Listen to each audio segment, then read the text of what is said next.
Shkodra përkujtoi 81 vjetorin e çlirimit, një nga ngjarjet më domethënëse në historinë e vendit tonë. Përfaqësues të politikës dhe lanç vendosën kurora me lule pranë memorialit të dëshmorëve të kombit.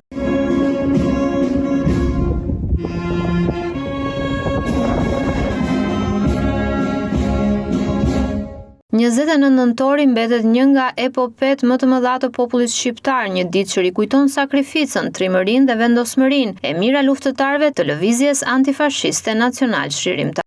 Gjatë gjithë historisë popullit shqiptar për çlirim kombëtar, lufta antifashiste nacional çlirimtare mbetet epopeja më e lavdishme e popullit tonë, trim dhe liridash.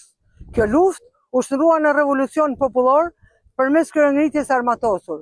Populli shqiptar gjatë luftës antifashiste nacional çlirimtare fitoi kundër dy pushtuesve të huaj, Italisë fashiste dhe Gjermanisë naziste. Të shumta dëshmitë që vërtetojnë se nazistët e lanë qytetin ton pas mesnatës të 28 nëntorit në orët e para të 29 nëntorit të vitit 1944. Dëshmitarët e gjallë, partizanët e njësive që luftuan në Shkodër, tregojnë se 29 nëntori është dita e çlirimit të Shkodrës dhe e gjithë Shqipërisë.